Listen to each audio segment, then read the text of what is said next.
Salam alaikum wa rahmatullah. Kala Fasik. Je salue tous les Ivoiriens. Qu'Allah nous donne la paix. Qu'Allah nous donne la miséricorde. Qu'Allah nous mette l'entente entre tous les Ivoiriens. Je voudrais donner un conseil à mes parents du RDR. Vous voyez, arrivé un moment, il faut réfléchir. Voilà, il faut réfléchir. Parce que quand le jeu politique là, c'est comme dame qu'on joue là. Toi qui fais le jeu là, souvent tu ne vois pas les avantages, mais ceux qui sont en dehors du jeu, c'est eux qui voient les avantages. C'est un conseil que je vous donne. Voilà, c'est un conseil que je vous donne. Et partagez massivement cette vidéo là pour qu'ils trouvent. Aujourd'hui où ça s'en va là, quand on regarde là, la fin de votre règne là, c'est en train de venir. C'est en train de venir. Il y a beaucoup de choses qui vous sont reprochées. Personne n'a confiance en vous encore. Les Ivoiriens n'ont plus confiance en vous. Même les militants, même des RDR qui sont avec vous là, plein, ils ont tourné d'eau. Plein. Ils ont tourné d'eau. Et essayez de réfléchir et puis faites marche arrière. Il y a des gens que Allah aime là, on ne les touche pas. Même s'ils n'est pas musulman, on ne les touche pas. Et puis toi le musulman aussi, si tu as affaire à quelqu'un, et puis maintenant, dans votre histoire là, tu es dans le mensonge, Allah ne peut pas venir t'aider. Parce que Allah est pur. Allah ne peut jamais t'aider. Ce que je vais vous dire là, mettez le nom de tous les candidats sur la liste électorale. On va aller en compétition. C'est ce qui va vous arranger. Sinon, si vous êtes entêté, et puis vous êtes dans ce que vous êtes là, demain là, ceux qui crient oh, cette minorité qui est derrière vous, qui crie oh là, qui vous mettent en confiance là, ils vont vous laisser. Si vous ne faites pas attention, votre fin de règne là, ça sera plus catastrophique que pour Babo. Hey, Allah va voir. Quand Dieu veut t'arracher ton pouvoir là, le pouvoir que Dieu te donne là, quand il veut t'arracher là, il t'arrache un peu. Mais tu ne peux pas savoir. Aujourd'hui là, comme je l'ai fait dans l'autre vidéo là, vous n'avez plus d'alliés. Vous n'avez plus d'alliés, hein? Parce que on ne peut pas aller au combat sans alliés. Jamais, ça ne peut pas se faire. C'était l'erreur de Babo. Babo n'avait plus d'alliés. Tellement qu'ils ont diabolisé Babo, il n'avait plus d'alliés. Tout le monde a quitté Babo, sauf son clan. Mais aujourd'hui là, c'est la même chose qui est en train d'arriver. Vous n'avez plus d'alliés. Ceux qui vous ont supporté là, ils vous ont tous quitté. Le dernier allié qui restait, c'était la France. Aujourd'hui là, ils sont en train de vous reprocher certaines choses. Ils sont en train même de dire que vous n'avez pas gagné les élections en 2010. Voyez-vous un peu ce qui se passe? Je vous demande pardon. C'est bien entendu. Je m'approche. Non, tu peux rester là. Moi, j'ai fait le reste. Il faut que je regarde pour voir comment ça sort. Comment les Ivoiriens voient quoi. Ok. Non, tu peux rester là. Ok, ça va. Voilà. Donc, on va poser la question. Alors, bonjour, professeur Seybitra Jamal. Bonjour, cher frère. Alors, nous sommes à Korogo, nous sommes au campus universitaire de l'université de Korogo. Nous avons fini le séminaire, le colloque en hommage au professeur Dedi Seri. Mais pourquoi avoir choisi Korogo alors qu'on pouvait rester à Abidjan? Pourquoi Korogo? Les Ivoiriens ont envie de savoir. D'accord. Alors, moi je me nomme Seybitra Jamal. Je suis maître de conférence en sociologie en poste à l'université Félix Houphouët-Boigny. Je suis le 19e docteur ayant soutenu sa thèse unique de doctorat sous la direction scientifique du professeur Faustin Dedi Seri. Et il faut savoir que à ce jour, le professeur Dedi Seri a encadré et fait effectivement soutenir 132 doctorants devenus docteurs qui sont dans nos universités, qui sont dans nos espaces académiques, qui sont dans nos administrations. Et donc, il y avait un challenge qui avait été lancé. L'idée, c'était de rendre hommage aux professeurs. Vous comprenez bien que chacun de son côté, dans son institution, fait l'effort de réaliser ce projet. Et c'est dans cette dynamique-là que le projet a vu le jour, a commencé partout. Et Korogo, finalement, a réussi à faire, à organiser effectivement le colloque en hommage au professeur Dedi Seri. Mais le cas de Korogo, je dis que c'est le hasard qui les a choisis, mais le hasard fait souvent bien les choses. Pourquoi Korogo? Parce que l'Université nationale de Côte d'Ivoire, aujourd'hui appelée l'Université Félix Houphouët-Boigny, est appelée aussi le Poro national. La société d'initiation, la société qui a prêté son institution et qui est devenue l'image emblématique de l'université Félix Houphouët-Boigny, c'est la société Sénoufo avec son match d'initiation emblématique qu'on appelle le Womele. Ça veut dire que les initiés, ceux que le professeur Dedi a initiés à la chose académique, sont venus sur la terre d'initiation, commencer sur la terre d'initiation, qui est la terre Sénoufo, qui est le pays Sénoufo, avec le choix bien éclairé de l'université Peleforo Gonkoulibaly de Korogo, pour pouvoir commencer les hommages à celui que nous appelons l'empereur des sciences sociales. Dites-vous que ce choix-là, c'est un choix qui est naturellement un choix bien inspiré par la nature des choses. J'ai dit, professeur Dedi est un homme bien. Comme le peuple sénoufo tient en horreur ceux qui sont faux et que ils sont vrais, donc l'initiative de lui rendre hommage commence par ceux qui ont dominé dans leur effort de préparation par la sincérité. C'est pour cela que je remercie, on va dire, mes collègues de l'université Peleforo Gonkoulibaly, Niankou Taïba Germaine, mon grand frère Koulibaly Zoumana, mon ami et frère Afessi, Atse, et autres, ils sont nombreux, si je dois les citer, et tous, je salue le chef de département des sciences sociales, professeur Sina, toute l'équipe dynamique engagée pour ce qu'ils ont fait. Ça continue, la fête n'est pas encore terminée. Ils ont pris 72 heures pour rendre hommage au maître. Et donc, ça a été véritablement un moment de ferveur, un moment de, on va dire, de démonstration de notre attachement à celui qui nous a fait. Et donc le professeur Dedi, il est pour nous une référence absolue pour nous qui voulons grandir, marcher dans ses pas. Et donc nous sommes très heureux d'être venus ici à l'université Peleforo Gonkoulibaly. Je ne peux pas m'arrêter sans toutefois dire infiniment merci aux autorités académiques qui ont pris la responsabilité de donner l'autorisation formelle de la tenue de ce colloque le 18 juin 2024 et ils l'ont démontré par leur engagement. Merci à la présidente, merci à l'équipe de direction et merci aussi aux autorités parce que le maire s'est fait représenter par la troisième adjointe au maire qui est venu, qui a assisté à la cérémonie d'ouverture, a fait la marche de procession où on a démontré véritablement que le professeur Dedi Seri est un homme d'envergure, mais c'est un homme d'une sociabilité sans égale. Je dis aussi merci aux autorités coutumières qui sont venues et qui ont fait sortir les institutions de marque pour accueillir le professeur Dedi, pour l'accompagner, pour démontrer que sans être sénoufo, c'est un initié.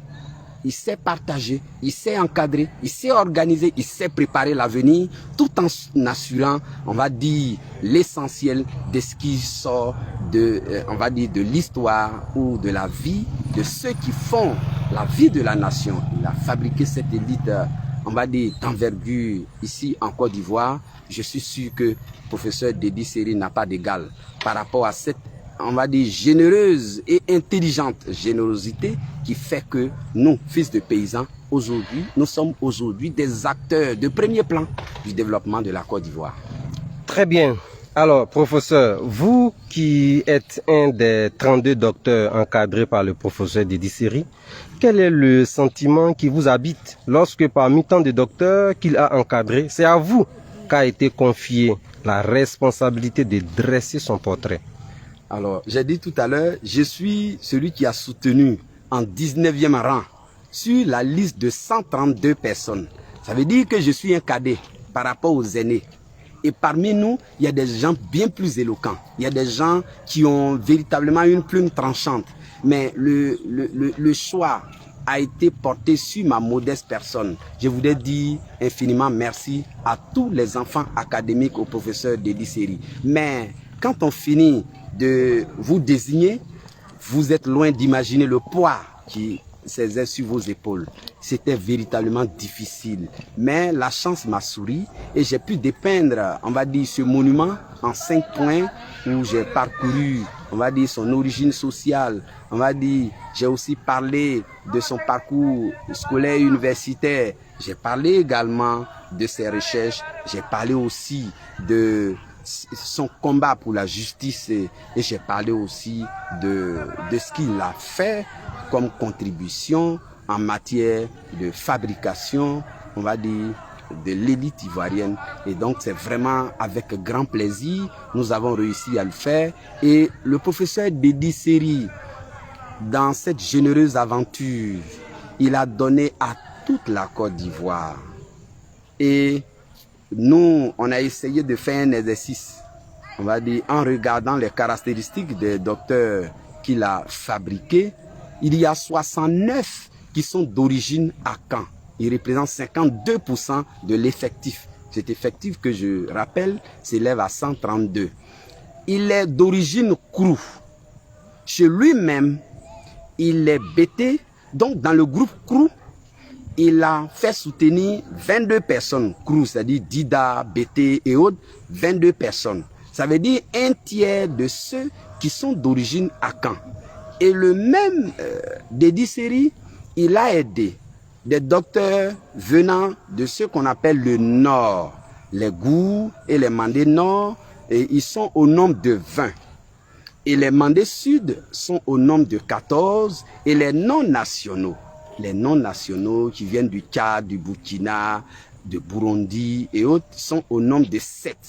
Donc cette générosité sans pareil méritait véritablement qu'on puisse, nous, en l'honorant, choisir d'où va venir la symbolique qui va matérialiser notre sincérité, notre attachement à cette icône. Et c'est comme ça que, et c'est pour cela que je voulais remercier le professeur To Alain, qui a fait une suggestion pertinente au directeur du LERIS, le professeur Babi Youzan Daniel, pour dire en définitive, comme la partie a été remportée par les Akans, il faut qu'on regarde dans la hiérarchie sociale qui est au sommet de la hiérarchie sociale en milieu Akan. C'est ainsi que nous avons décidé d'habiller, de faire le professeur Dédi le roi, je dirais même l'empereur scientifique.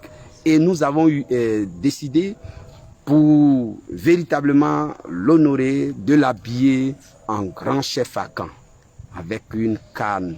Et le symbole qu'on a choisi, c'est le pachidème qui symbolise l'unité ici en Côte d'Ivoire, qui est l'éléphant.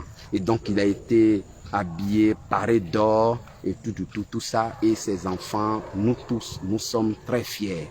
Et nous remercions tous ceux qui dans l'ombre et tous ceux qui ont contribué à l'avènement de tout ce que nous sommes en train de faire et qui continuent de nous porter dans leurs prières, mais aussi de nous soutenir pour que nous soyons véritablement à ce niveau de la réalisation de ce projet d'envergure qui est l'honneur rendu au professeur Dédi Seri. Très bien, vous venez de déterminer la proportion de la générosité scientifique du professeur Dédi Seri par rapport à la carte nationale. Et je ne sais pas si je dois toujours poser la question, mais il me faut quand même la poser, sinon que j'ai l'impression que c'est la réponse que je viens d'entendre, mais on va essayer quand même. Sinon, vous avez dit, en tout cas, on vous a entendu dire que le professeur Dédi Seri n'est pas une simple unité de mesure, mais une mesure de l'unité nationale. Qu'est-ce que ça voudrait dire exactement? Oui, c'est justement pour, on va dire, à ma façon, résumer cette manière généreuse d'être avec les autres. J'ai entendu dire des gens dans la salle là-bas que le professeur Dédi Seri, c'est un homme sans histoire.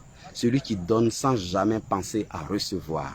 Celui qui a donné à toutes les contrées. Celui qui, dans sa magnanimité, a pu, sans grands moyens, en tant qu'enseignant, pu avoir des liens privilégiés avec chacun des 132 élites que forme le collège des docteurs ici aujourd'hui en Côte d'Ivoire. Et c'est pour cela que j'ai dit, le maître, dans l'imaginaire social, le maître c'est une unité de mesure. Mais j'ai dit, mon maître dont je viens vous parler est la mesure de l'unité nationale. Parce qu'avec le professeur Dédi, il n'y a pas le nord à part, il n'y a pas le sud à part, il n'y a pas l'est à part, il n'y a pas l'ouest à part, il n'y a pas le centre à part, il n'y a pas les autres Afriques à part. Tout s'imbrique et se réunit finalement à travers et par le professeur Dédi Seri. Et donc aujourd'hui où je suis, je me sens sénoufo parce que j'ai préparé ma thèse avec des amis qui étaient autour de Dédi Seri. Nous sommes des enfants de Dédi Seri. J'ai préparé ma thèse et soutenu avec des gens qui sont acquis. J'ai préparé et soutenu ma thèse avec le soutien des gens qui viennent de l'Ouest. Donc nous sommes ensemble, nous sommes des enfants de Dédi Seri et c'est ce visage d'une Côte d'Ivoire imbriquée, décloisonnée, que Dédi Seri a essayé de fabriquer à travers son encadrement. Et c'est pour cela que je parle de sa générosité, je parle véritablement de l'enthousiasme qu'il met dans sa façon d'être avec ses étudiants et qui fait que nous, aujourd'hui, nous avons une vision plurielle de cette Côte d'Ivoire qui est riche de sa diversité et qui ne se réduit plus à notre appartenance ethnique, mais qui nous amène à être plus ouverts et ce sera agréable. Et c'est de cette Côte d'Ivoire tout le monde rêve. C'est pour cela que nous disons que le professeur Dédi Seri est la mesure de l'unité nationale en Côte d'Ivoire. Très bien. Alors, dernière question. Au-delà de la reconnaissance que le monde a bien apprécié lors des colloques là, quel autre objectif voulez-vous atteindre à travers cet événement? Alors, moi je voudrais que les Ivoiriens d'ici et d'ailleurs, les Africains nous aident à amplifier ce message. Il y a un enseignant ici sur cette terre d'Eburni nommé professeur Dédi Seri Faustin. Pendant le temps de sa carrière, en 24 ans, il a fait soutenir 132 docteurs. Et la liste n'est pas terminée. Il me disait en aparté que vous avez omis le nom de 2 de vos aînés. Parce qu'on a pris le nom de professeur Roche Yao Niabeli comme le numéro 1, mais il a soutenu dans la même période avec le professeur Yoro Blé Marcel, professeur titulaire en poste à l'ISAD. Il a soutenu dans la même période avec le professeur Blibolo qui est encore en poste à l'ISAD. Ça veut dire il y a 2 personnes qui s'ajoutent. Nous sommes déjà à 134. Voilà quelqu'un et la liste n'est pas achevée. Il y a des gens, comme je le disais, qui ont leur thèse achevée de rédiger sous sa direction, qui sont encore en train d'attendre d'être programmés par l'université Félix Houphouët-Boigny. Ça veut dire la liste va s'allonger. Pour nous, les modèles de ce type, on ne les rencontre pas chaque jour, on ne les rencontre pas partout. Le professeur Dédi mérite la reconnaissance de l'humanité. Au moins, être le champion de la générosité pédagogique pour être reconnu comme le champion Guinness. Et détenir le record Guinness en cette matière, tel qu'il l'a fait de mémoire d'universitaire. À travers les archives que nous avons ici et ailleurs, je n'ai pas encore entendu un enseignant qui a encadré, on va dire, en 24 ans, pendant qu'il est en poste, 132 personnes qui ont soutenu et dont les noms ont été publiés à l'occasion de ce colloque. Parce que ce n'est pas un chiffre, mais ce sont des réalités, des individus dont les noms sont rangés derrière titre de leur thèse, avec en regard les années de soutenance de leur thèse, et qui fait que le professeur Dédi, voilà quelqu'un, quand on fait la moyenne, qui fait soutenir 5 thèses par an sur, on va dire, toute la période des 27 ans, en un demi-siècle. Donc pour nous, c'est énorme.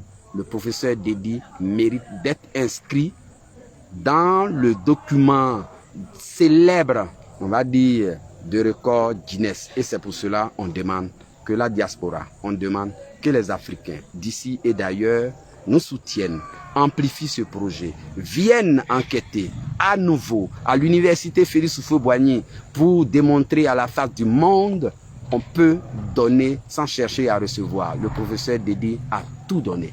Il mérite qu'on lui donne la reconnaissance. C'est la mission que je vous confie. Je vous remercie. Merci, monsieur le professeur. À bientôt. Vous venez d'écouter ces 2 vidéos qui vous ont été proposées. Un ancien militant du RDR a décidé de dire les 4 vérités aux dirigeants du RDR. S'ils veulent comprendre, qu'ils comprennent.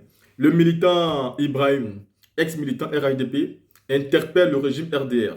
Si vous ne changez pas votre posture arrogante, votre fin sera catastrophique. Et il les rappelle qu'on ne peut pas toucher à tout le monde. Si vous touchez un enfant d'Allah, finalement, vous-même, vous allez tomber. Et peu importe s'il est chrétien ou bien qu'il soit musulman. Le président Laurent Gbagbo, vous l'avez touché et vous êtes en train de voir que tout est en train de vous retomber dessus.